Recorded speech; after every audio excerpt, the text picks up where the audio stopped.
Welcome to AudioCert, where the official study guides are brought to life.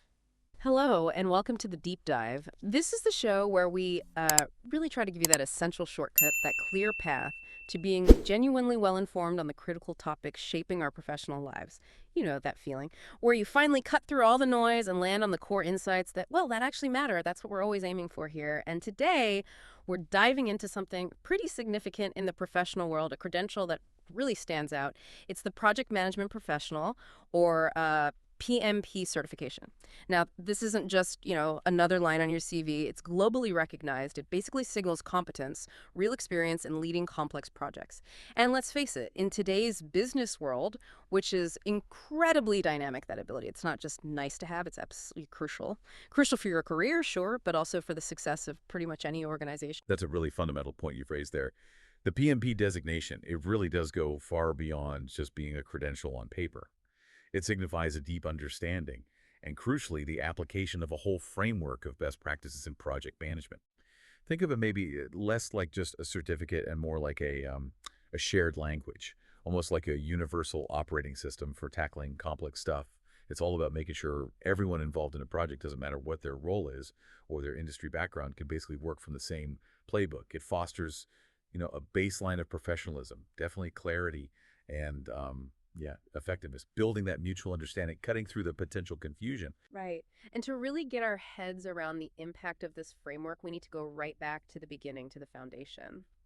So our deep dive today is focused squarely on the standard for project management. And we're zooming right in on Chapter 1, Introduction. Think of this as laying the groundwork. It's like setting our compass before we even start the journey. We're not just, reading a manual here. We're trying to pull out the why behind the what. Exactly. That's precisely it. This introduction chapter, it's actually much more important than just a list of definitions might seem. It's really designed to establish the fundamental mindset, the core principles, the whole philosophy that effective project management really needs. It's like getting a really good map of the terrain, understanding the hills, the valleys, the climate, before you even try to navigate it. Because without that really clear grasp of what project management is, its scope, its purpose, its challenges, and also who it's for, then all the later stuff, the more detailed chapters, kind of lack context, right? Practical relevance. This chapter basically helps us get the essence, the guiding spirit of what it truly means to manage a project well today. It's the conceptual bedrock we build everything else on. Hashtag tech tech II.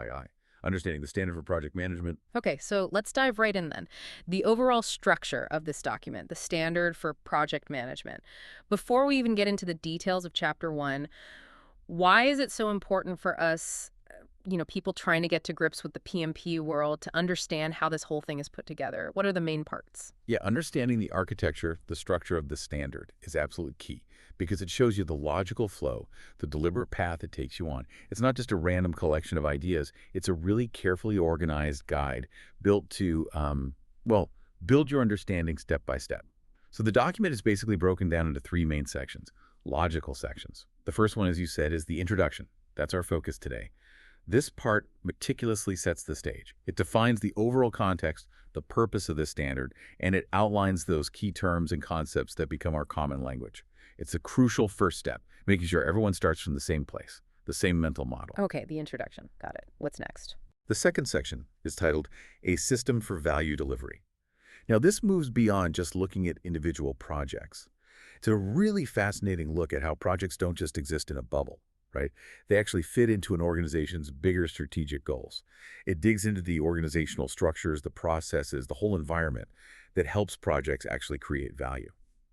So here, you start to understand how individual project wins contribute to something much larger, something synergistic, making sure a project isn't just a task checked off, but a strategic asset delivered. Ah, so connecting the dots to the bigger picture. Precisely. Seeing the forest and the trees, how each project is like a vital gear in the bigger machine driving the organization forward. And then we get to Section 3, Project Management Principles. Now, these aren't just tips or suggestions. They are the guiding truths, the fundamental behaviors, the sort of ethical foundations that drive really effective project management. They're the universal tenets that, when you stick to them, help ensure projects are managed with integrity, focus on long-term success, and can adapt when things change, which they always do. So principles, not rigid rules. Exactly.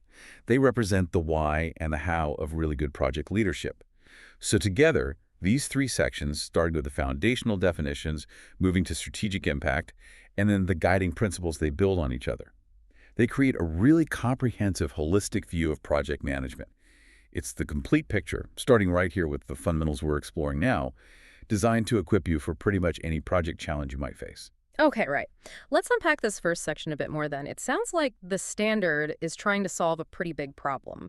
If we look at its core purpose right there in Chapter 1, what exactly is that central issue it's trying to address for companies and professionals? I mean, why, in a world full of unique projects, do we even need a standard? Couldn't that, stifle creativity or flexibility? That's a really sharp question. And it goes right to the heart of why the standard is useful. You're touching on a common worry. Does standard mean rigid? But actually, it's kind of the opposite. The main purpose of the standard for project management isn't to force everyone into one single rigid way of doing things. No. It's to provide a common, structured understanding of project management itself. Think about it. Without some kind of widely accepted standard, project management could be, and often is, interpreted wildly differently across industries, between companies, even between different teams in the same company. Right. Everyone doing their own thing. Exactly. And that kind of variation doesn't just lead to little misunderstandings.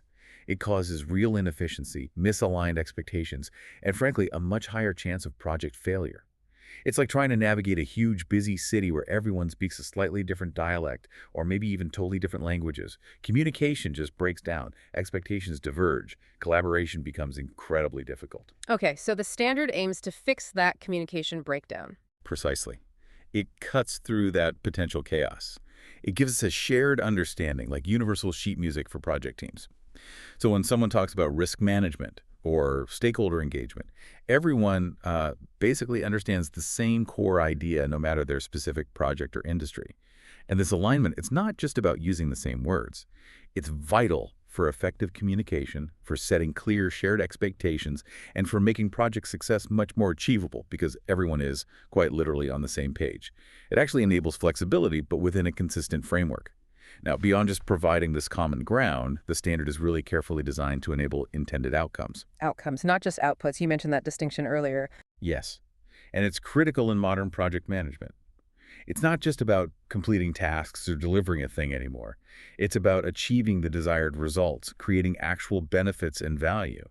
The standard guides professionals on how to make sure their projects actually deliver the benefits and the value the organization wanted in the first place. Not just delivering something that's technically done, but strategically, well, useless. Can you give an example of that difference? Sure.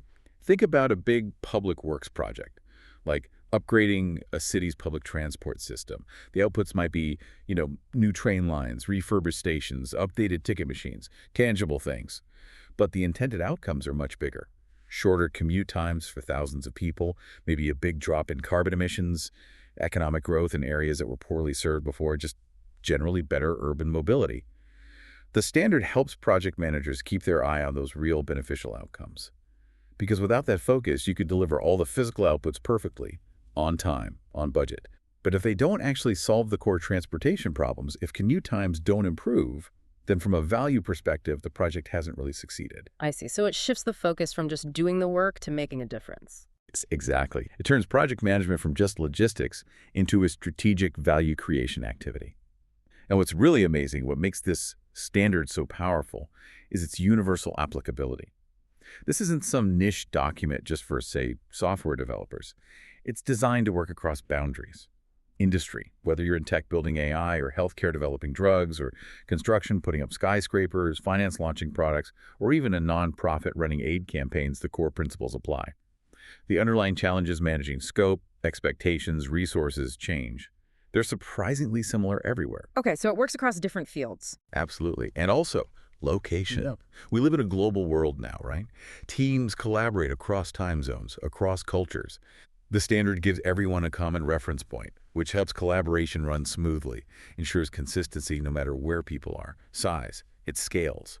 From a tiny internal team project to a massive multi-million-dollar international effort with thousands of people involved, the principles still work. You just apply them differently. delivery approach. And this is where its flexibility really shows. The standard doesn't say you must use waterfall or you must use agile. No. It provides principles that work whether you're using a predictive approach, planning everything up front, or a hybrid approach, mixing things up, or an adaptive approach like agile. Very flexible and responsive to change. So it's methodology agnostic in a way. Exactly. The core principles of good project management go deeper than the specific tools or methods you pick. The standard gives you guiding truths you can tailor to any project environment. Adaptability is built in. And finally, the standard describes the wider system for value delivery where projects live. It puts projects in their organizational context, recognizing they don't happen in isolation. It talks about governance. What are the structures, the processes for directing and controlling the project? Think steering committees, approval gates, how decisions get made. That ensures accountability and keeps things aligned with strategy. Right, the oversight part. Yes. And also, possible functions. This means all the different roles and responsibilities involved, both within the project and in the wider organization. Things like quality assurance, risk management, procurement, communications. It highlights the teamwork needed. Project environment. This covers both internal factors like the company culture, available resources, policies, and external factors, market conditions, regulations, new technology. All these things impact the project, and, significantly, it touches on that often blurry line between project management and product management. Ah, yes, that comes up a lot. It does. They're distinct, but they have to collaborate closely. Project management, basically, is about how a product or service gets created, the execution, the delivery, timeline, budget. Product management, on the other hand, focuses more on what product to build and why, driven by market needs, user feedback, the product's long-term strategy. So one is how to build it, the other is what to build. In simple terms, yes. Imagine a software company adding a new feature. The product manager figures out what the feature should do, based on research and goals. The project manager then takes that spec and figures out how to actually deliver it, managing the team, timeline, budget, risks, to get that feature built and released. They're different jobs, but they need to work hand in glove. The standard recognizes this vital connection, showing how both roles feed into that overall system for delivering value. Wow, okay. That's incredibly clarifying. It really doesn't sound like a restrictive rulebook at all, more like a foundational philosophy, a mental model that's flexible but also really solid. So what does this actually mean for someone just starting out in project management, or maybe even for a seasoned pro looking to sharpen their skills? How does this flexible standard help them? You've really nailed the essence there. It's an empowering framework, not a limiting one. For someone starting out, it gives them an invaluable mental map for understanding how projects should work, ideally, in any company. It's like getting a really detailed high-res map before you start exploring a new city. It helps you grasp the fundamental things that lead to success, whether you're managing a complex software build or launching a simple internal newsletter. It stops you feeling overwhelmed by just a list of tasks, by showing how everything connects to a bigger purpose. And for the experienced folks? For experienced professionals, it offers, well, a sophisticated common language and a solid set of principles. This helps them not just refine what they already do, but also articulate their value better, communicate more effectively across different departments and levels. It's about taking that gut feeling, that experience, and framing it within a globally recognized structure. It lets experienced PMs pinpoint where they can improve, innovate within smart boundaries, and speak that common strategic language with executives, clients, technical teams, everyone. Basically, it provides the core ingredients for success. You can then skillfully mix and match them, adapt them to any recipe for any situation. Flexibility isn't lost, it's just channeled intelligently. #tag2. Demystifying key terms and concepts. Okay, this is where, for me, it gets really interesting, especially seeing how the thinking has evolved over time. The standard introduces several key terms right up front, and some of them really signal a big shift in perspective. One that jumped out at me immediately was this heavy emphasis on outcomes, not just outputs and artifacts. For someone maybe more used to the older ways, what's the really critical difference here, and why does this shift matter so much now? This is, a really pivotal point. It shows a much more mature, more strategic view of what project success actually looks like. Historically, you're right, project management often focused mainly on delivering an output. That's a tangible thing, like a finished report, a building a piece of software code, or maybe an artifact, which is things like the project plans, the documentation, the models created during the project. And often, a project was called successful if those outputs were delivered on time and within budget. Even if they didn't really achieve this strategic goal or solve the underlying problem, it was very task-focused. Right, just get the thing done. Pretty much. But modern project management, and this standard really reflects this deeply, puts a much, much stronger, almost non-negotiable emphasis on outcomes and value. This outcome-centric view means projects are now explicitly expected to deliver not just the finished product, but tangible benefits, positive consequences, measurable changes that actually contribute to strategic goals. Project managers are now clearly tasked with delivering projects that actively create value for the organization and its stakeholders, moving way beyond just delivery. Can we use that library analogy again to really hammer home the difference? Absolutely. Let's revisit the library. The city commissions a new, amazing public library. The building itself, the architecture, shelves, computers, reading rooms, that's the output. A project manager could deliver this perfectly. On time, on budget, meets all the specs. Great. But what if hardly anyone uses it? What if it's in a place that's hard to get to? Or maybe the digital resources aren't kept up, or it doesn't offer the kinds of collaborative spaces or learning programs the community actually needs now. So the building exists, but it's not achieving its purpose. Exactly. In that case, while the building was delivered, the intended outcome, maybe there was increased literacy, more community connection, better digital access for people who need it, a real hub for learning that outcome hasn't really been achieved. The value to the community is minimal, despite the huge investment. The modern project manager's job is to make sure the library doesn't just get built, but that it actively serves its purpose and delivers those strategic benefits it was supposed to. Focusing on the desired impact. This focus really does transform project management. It's not just logistics anymore, it's strategic value creation. Success isn't just measured by what you build, but by the positive change it actually causes. Okay, that makes the distinction very clear. So let's systematically go through these key terms from section 1.2, define them, maybe give an analogy, and really hit the why it matters for each one. Sounds good. Let's nail these down. First up, outcome. We've kind of defined this already, but formally. An end result or consequence of a process or project. Outcomes can include results, achievements, or benefits. It's the fundamental reason the project was started, the strategic impact we're after. Why does it matter so much today? Because it shifts the PM's mindset, away from just ticking boxes towards generating strategic impact. It's the so what of the project. Example, health tech project. Output, new telemedicine platform. Outcome, maybe a 20% cut in patient wait times, better specialist access for rural areas, higher patient adherence to treatment leading to better public health overall. It's about the impact. Impact, not just the thing itself. Got it. Next, portfolio. Definition. Projects, programs, subsidiary portfolios, and operations managed as a group to achieve strategic objectives. Analogy. Think of a company's investment portfolio, a mix of assets, stocks, bonds, real estate managed together to achieve a high-level financial strategy, like long-term growth or minimizing risk. Similarly, a business portfolio manages a collection of initiatives, projects, programs, ongoing work, all aimed at hitting big organizational goals, like expanding into a new market, or a company-wide digital transformation, or meeting sustainability targets. Why it matters. It ensures everything the organization does is aligned with and contributing to the overall strategy and vision. It's about making sure the organization is consistently doing the right projects, the ones that really move the needle, and not wasting resources on things that don't align. Okay, so portfolio is about strategic alignment at the highest level. Exactly. Then we have product definition, an artifact that is produced, an end item or a component item. This is often the output of a project. It can be tangible, a car, a building, a machine, or intangible, a new software feature, a service offering, a financial model, a research report. Why it matters. Products are what usually get delivered and used by customers or internal teams. They're the building blocks that help achieve the ultimate outcome. Understanding the product, its specs, its quality, that's crucial for managing scope and making sure it's fit for purpose, which directly feeds into the value realized. Right, the deliverable. Makes sense. What about program? Program. Definition.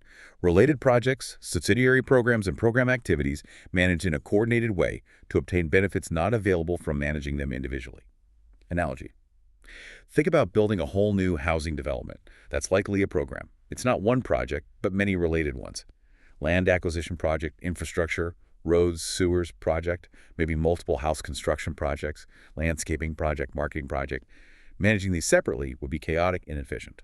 A program manager coordinates them all to get synergy, optimize resources, manage dependencies, and realize the overall benefit, a successful, profitable community, which you couldn't get by managing each piece in isolation. So programs handle complexity by grouping related projects. Exactly. It ensures synergy and optimizes how you use resources for those bigger strategic initiatives. It delivers benefits you couldn't get otherwise. And now, the absolute foundation. Project. Definition. A temporary endeavor undertaken to create a unique product, service, or result. Let's break that down. Temporary nature. Key point. It has a definite beginning and a definite end. It's not ongoing operations like running payroll every month. A project finishes when its goals are met, or it's decided they can't be, or the need just disappears. Temporary, that seems straightforward. Oh. Mostly, yes. Though the modern challenge is managing that temporary nature against the need for long-term value. You want to avoid zombie projects that just keep going without delivering real value. The second part is unique. The product, service, or result is different in some important way. Even if you're building 100 houses that look identical, each individual house construction project is unique because of its specific location, maybe unforeseen ground issues, the specific crew working on it, weather delays, etc. Why this definition matters? It sets the boundaries of project management. It tells us projects are distinct, finite efforts aimed at specific, one-time goals, separating them from routine work. And remember, projects can stand alone, or they can be part of a program or portfolio, showing how they fit into the bigger organizational strategy. Okay, temporary and unique. That defines a project. Now, what about managing it? Right. Project management. Definition. The application of knowledge, skills, tools, and techniques, often called KSTT, to project activities to meet project requirements. Basically, it's the discipline of guiding the project work to deliver the intended outcomes. And as we said, teams can do this using various approaches: predictive, hybrid, adaptive, showing its flexibility, why it matters. It's the how-to guide for successfully running these unique temporary things. It's the discipline that brings order to potential chaos, aiming for efficiency, quality, managing risks, and ultimately, stakeholder satisfaction and value. It's the framework for navigating complexity. And who does that navigating? That leads us to the project manager. Definition. The person assigned by the performing organization to lead the project team responsible for achieving the project objectives. What they do: facilitate teamwork, manage processes, anticipate and handle risks, communicate clearly, ensure delivery aligns with the strategy. Lots of things. Why they matter. They're the central figure, the conductor of the project orchestra, you could say. They orchestrate resources, manage the complexities, talk to all the different stakeholders, and ultimately guide the project to deliver its intended value. Their leadership is absolutely pivotal. The conductor. I like that. Who's in the orchestra? The project team. Definition. A set of individuals performing the work of the project to achieve its objectives. Simple definition, but critical. Why they matter. They're the engine, the collective brain power and effort that makes it all happen. Effective teamwork, clear communication, shared understanding of goals and roles within the team. These are absolutely crucial for success. You can have the best PM and the best plan, but if the team isn't working well together, skilled and motivated, the project can easily fail. Project success often directly reflects the team's synergy.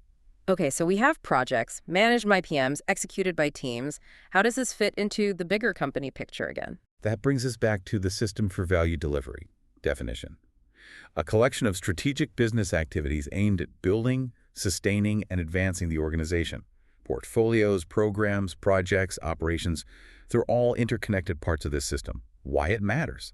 It contextualizes everything. It shows how projects fit into the larger organization and makes sure every project, every program, every ongoing activity is actually contributing to the organization's main goals, its long-term health, its competitive edge. It shows how it all connects, that no project is an island. It's a stream flowing into the bigger ocean of business value. Really important for leaders and PMs to grasp this. Right, seeing the whole ecosystem. And the final key term. Value. Definition.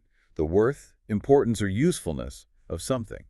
Now, the tricky part, and where projects often run into trouble, is that value can be seen very differently by different stakeholders.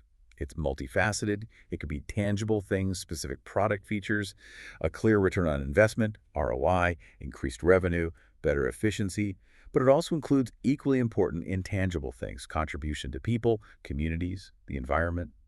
Think better brand reputation, higher employee morale, reduced environmental footprint, stronger customer loyalty. So value isn't just about money. Absolutely not. And the big challenge is aligning these different views of value.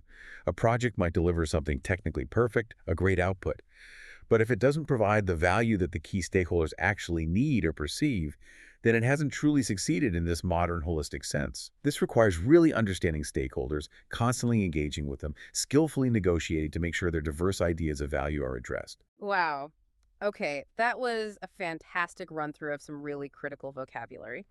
So let me try and tie that all together. It sounds like a project manager is basically the guide, the conductor for a temporary, unique effort. They lead a team to deliver a specific product or service. But the real goal isn't just the thing itself, it's about creating measurable value and achieving a desired outcome. And this project often sits within a larger program or maybe a portfolio, and all of that is strategically lined up to contribute to the organization's overall system for value delivery.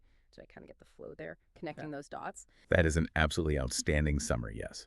You've precisely captured the interconnectedness, the dynamic nature, and how these terms relate hierarchically.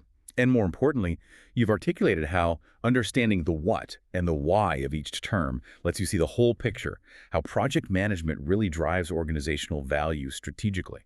That kind of synthesis, going beyond just definitions to see the integrated system, that's exactly the insight this introduction chapter is aiming for. You've definitely grasped the larger narrative. That's excellent. Hashtag 33. The broad audience for this standard.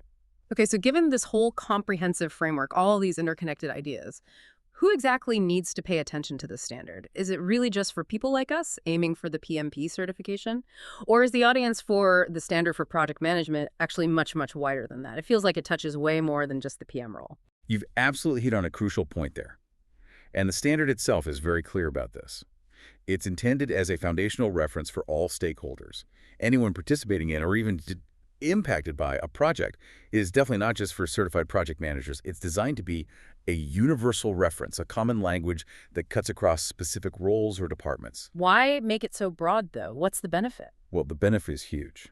Fostering that common language, creating consistent expectations, and enabling truly effective collaboration across everyone involved that dramatically boosts the chances of project success. Think about it. When everyone, from the CEO sponsoring the project down to the person doing a specific task on the team, understands the basic ideas and terms, it's like an orchestra where every player understands the conductor and the score. Miscommunication drops drastically. Alignment improves significantly. The whole project just moves more smoothly, more purposefully. It helps break down those silos that often cause problems in big projects. Okay, so it's about getting everyone on the same page, literally. Exactly. And the standard actually lists specific audience categories, going beyond just PMs, project practitioners. Obviously, people managing or working directly on projects, PMs, team leads, coordinators, they're the prime users, consultants, people advising companies on project strategy or execution. They absolutely need to speak the same language as their clients to be effective. Educators and students, essential for teaching and learning the accepted principles. This standard forms the basis of curricula. Our deep dive right now is a perfect example. Sponsors. These are the people providing the resources and support, the ones ultimately accountable for success. Imagine the CEO sponsoring a huge IT transformation. They need to understand the project language, the life cycle, risks, outcomes to make good decisions and provide proper oversight. They need to know what they're sponsoring and why it matters strategically. Right, the sponsors need to understand what they're signing up for. Precisely. Then you have general stakeholders. Basically, anyone affected by or influencing the project. This is a huge group. End users, communities, regulators, even internal support departments. Understanding the standard helps manage their expectations and engage them properly. Vendors. External companies providing goods or services. A common framework means clearer contracts, better understanding of what needs to be delivered, and smoother collaboration with the internal team. Reduces disputes. So it really casts a wide net. It does. And it goes even further, listing specific roles or involvements that benefit. Anyone responsible or accountable for delivering project outcomes. People working on projects full-time or part-time. Anyone involved in sponsorship, product ownership, product management, executive leadership, or project governance. So directors, VPs, C-suite folks. People involved in portfolio or program management as the roles build directly on these principles. Those who provide resources, like functional managers lending their team members to projects. Anyone focused on value delivery across portfolios, programs, projects. People who teach or study project management. And maybe the most critical point, anyone involved in any aspect of the project value delivery chain. The whole chain. What does that encompass? Well, it implies a continuous thread. Right from the initial strategic idea, born in the boardroom, all the way through planning, execution, delivery of the outcome, its ongoing use, and finally realizing the benefits anyone who touches any part of that chain benefits from understanding the principles and language in this standard. It's about creating a cohesive, organization-wide ecosystem where everyone's sort of singing from the same hymn sheet, even if they play different instruments. That's a really powerful idea. It makes it clear this isn't just about, managing Gantt charts. It's about strategically contributing to the whole organization, whatever your role is. So how does this broad applicability actually help a project in the real world? What changes tangibly when everyone speaks this common project language? The benefit is genuinely immense, and it translates directly into, well, higher project success rates, more efficient work, and a much stronger culture of collaboration in the organization. When everyone from the top executive setting strategy down to the frontline team member doing the work understands these core ideas, what a project is, why it focuses so hard on outcomes and value, how it fits into programs and portfolios, it dramatically improves several key things. First, communication gets way better. You see much less confusion caused by jargon or different interpretations, messages are clearer, decisions get made faster because there's less back and forth clarifying things. Misunderstandings drop because everyone's working from a shared understanding. It's like everyone suddenly becomes fluent in the same strategic language. Less talking past each other? Exactly. Second, strategic alignment just skyrockets. Instead of departments working in their own little worlds, everyone's pulling in the same direction towards those shared strategic goals. People understand how their specific piece fits into the bigger puzzle, into the company's overall vision. Imagine the power when the finance sponsor understands project risks using the same terms as the project manager. Or when a marketing exec gets the temporary nature of a project while still planning for the long-term product roadmap. That shared understanding turns individual efforts into a much more powerful collective force. So better communication, better alignment. Yes. And that shared understanding reduces friction, builds real collaboration, and ensures that precious resources, money, people, time, technology, are used more effectively, more strategically. It shifts project work from being a series of isolated, often reactive tasks into a coordinated, proactive effort that consistently drives strategic value for the whole organization. Ultimately, it just means more projects deliver what they intended to on time, on budget, and with the desired impact, because everyone involved has that common frame of reference and a real commitment to delivering value. It's about building a truly project-savvy organization, from top to bottom.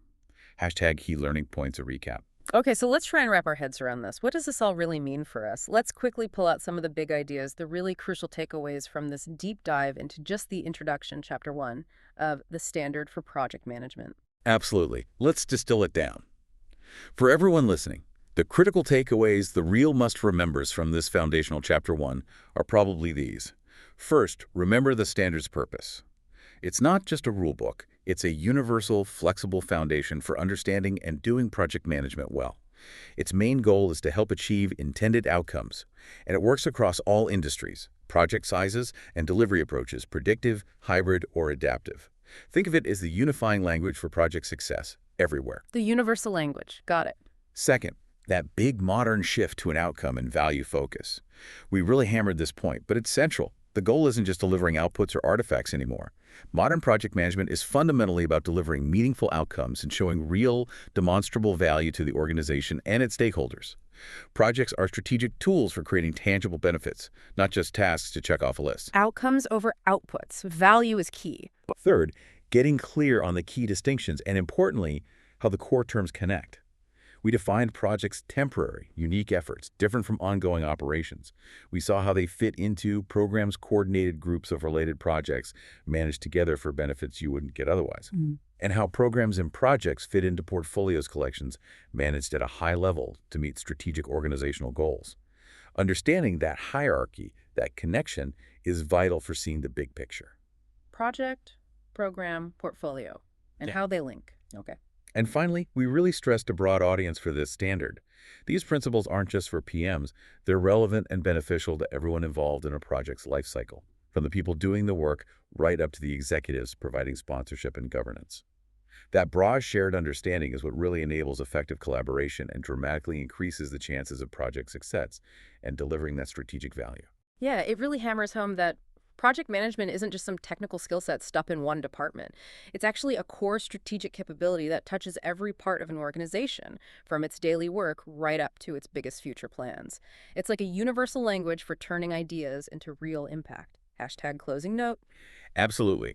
This introduction, this first chapter, has really given us the essential vocabulary, the core concepts, and that high-level map we need to understand the whole landscape of project management. It's shown us that projects are way more than just items on a to-do list. They are these powerful strategic vehicles for driving change, innovation, and creating immense value within any organization. By really internalizing these foundational ideas, you're not just learning definitions, you're building a solid mental model for how to navigate and succeed in complex situations. Totally agree. Well, thank you for joining us on this really insightful deep dive into the foundational concepts behind the project management professional certification. We've definitely just scratched the surface, but I feel like we've laid a very strong groundwork for understanding and applying these principles. The journey's really just getting started. Indeed it is. And in our next deep dive, we'll actually move into Section 2, a system for value delivery. We'll explore in much more detail how organizations actually structure their work, their processes, their whole environment to make sure projects consistently deliver on those strategic goals. It's where these foundational terms we discussed today really come alive in the organizational context. You see how everything connects to deliver real business value. So maybe as you reflect on today's chat and go about your week, ask yourself, beyond just delivering outputs, what outcomes is your organization really trying to achieve? And what systems does it actually have in place to make sure projects deliver that real strategic value? We'll dig into that and a whole lot more next time.